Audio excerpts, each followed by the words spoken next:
Havia um homem torto que andava sem parar. Achou uma moeda e a sorte foi chegar. Comprou um gato torto e o rato foi caçar. E em sua casa torta todos juntos vão morar. Você provavelmente já ouviu uma versão mais leve desses versos, não ouviu? Uma daquelas musiquinhas infantis. Talvez até tenha cantado na escola, anos atrás.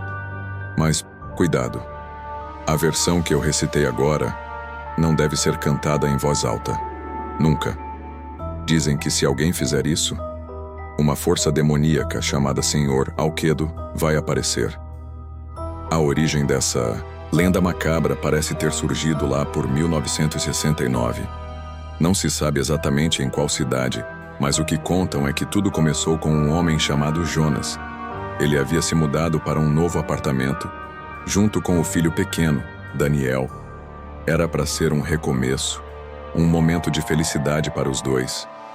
Mas algo estranho começou a acontecer logo na primeira noite. Os móveis não eram normais. Eram tortos. Todos eles. Jonas até tentou ignorar, achando que era só uma questão de estética. Mas no dia seguinte, ele e o filho passaram o tempo todo trocando a mobília por outras novas, tentando deixar o lugar mais normal. Quando tudo parecia arrumado, pai e filho foram dormir. Mas quando o relógio bateu 3 da manhã, Jonas acordou assustado, com gritos desesperados vindos do quarto de Daniel. Ele pensou que o menino estivesse tendo um pesadelo. Correu para confortá-lo. Mas ao abrir a porta, Jonas congelou. Ali, no canto do quarto, agachado de forma grotesca, estava aquilo, uma criatura de aspecto humano, mas completamente distorcida, braços longos demais, rosto pálido e uma expressão de puro ódio. Num instinto de proteção, Jonas avançou para cima da coisa, mas assim que chegou perto, a criatura desapareceu. Como se nunca tivesse estado ali, Jonas, sem saber o que fazer, só conseguiu dar um nome para aquilo que viu. Senhor Alquedo, o homem torto. Assustado com o que presenciou, Jonas decidiu não arriscar mais uma noite naquele apartamento. Pegou algumas roupas, alguns pertences básicos e, junto com Daniel, se hospedou em um motel barato nas redondezas. O medo de que a criatura pudesse voltar dominava os dois. Mas, como sempre, o dinheiro acaba. E foi exatamente isso que aconteceu. Sem condições de continuar pagando o quarto, Jonas e Daniel foram obrigados a voltar ao apartamento torto. Jonas tentou se convencer de que tudo tinha sido apenas um pesadelo, uma alucinação causada pelo cansaço da mudança. Mas o que aconteceu depois deixou claro que aquilo era real. Menos de 2 dias após o retorno, Jonas percebeu algo horrível. Daniel estava desaparecido. O menino simplesmente sumiu. Jonas vasculhou cada canto da casa, quarto por quarto, até que, sem querer, ao olhar para o teto da sala, ele percebeu algo estranho. Uma tampa, quase imperceptível, escondida entre as vigas de madeira. Era uma entrada para o sótão, com as mãos tremendo. Jonas empurrou a tampa e subiu. Lá em cima, o cheiro de mofo e podridão era insuportável. E então, ele viu o corpo de Daniel, sem vida, com sinais claros de que havia morrido recentemente. Ao lado dele, um pedaço de papel amarelado, com uma caligrafia torta e tremida. Jonas leu. E havia um sujeitinho torto, que morava numa casa torta. O poema continuava, descrevendo em detalhes a morte brutal da criança e deixando claro que o responsável era o Senhor Alquedo. Depois daquela noite, Jonas nunca mais foi o mesmo. Dizem que ele abandonou o apartamento, largou o emprego e passou a viver isolado. Muita gente diz que ele enlouqueceu. Outros afirmam que o próprio Senhor Alquedo tomou conta da sua mente.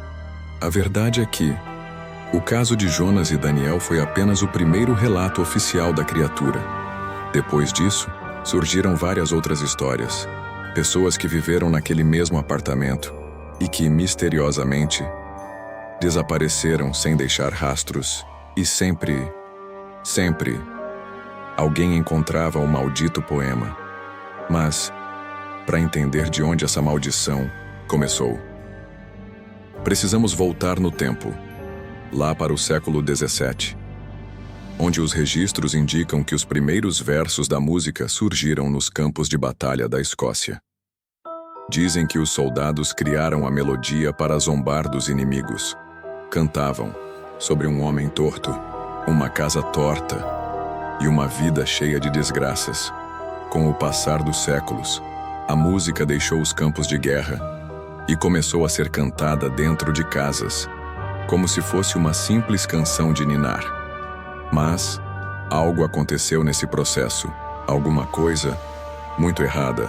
Uma teoria diz que, com o tempo, a letra da música foi mudando de forma sutil e que, em determinado momento, ela deixou de ser apenas um canto e virou um tipo de invocação, um chamado, uma porta de entrada para uma entidade que agora responde ao nome de Sr. Alquedo. Mas tem uma teoria que eu gosto ainda mais.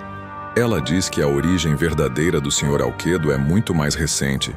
Segundo algumas pessoas, tudo teria começado com um jovem chamado Leonardo, abandonado pela mãe ainda na infância.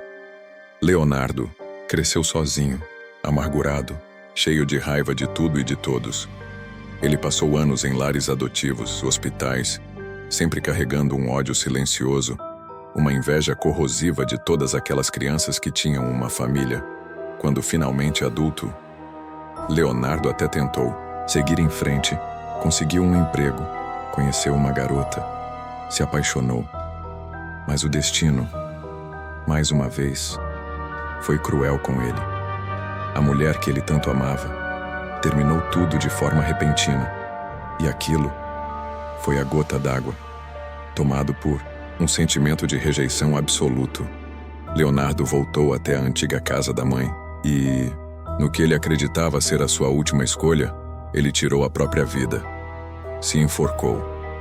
Mas o que ninguém esperava é que sua alma, tão carregada de dor, ódio e rancor, não conseguiria ir embora deste mundo.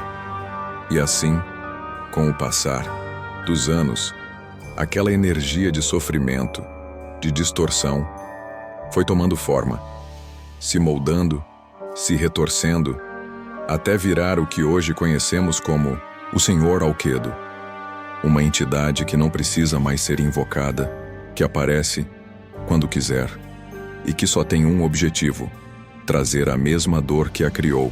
E se por acaso você cantar aqueles versos, ou até mesmo falar sobre ele, como eu estou fazendo agora, talvez você também acabe ouvindo passos tortos, vindo de algum canto escuro da sua casa. E se eu não aparecer aqui na próxima sexta-feira, bom, você já sabe o motivo. Obrigado por ter ficado comigo até o fim desta história. Se em algum momento você olhou 2 vezes para a porta, então já sabe, a escuridão ainda vive entre nós. Se gostou, deixe seu like, comente o que achou e compartilhe com alguém que também ama o desconhecido. E claro, se ainda não é inscrito, junte-se a nós. Aqui, toda semana, uma nova sombra ganha voz. Até a próxima história. E lembre-se, cuidado com o que você escuta no silêncio da noite. Às vezes, não é só a sua imaginação.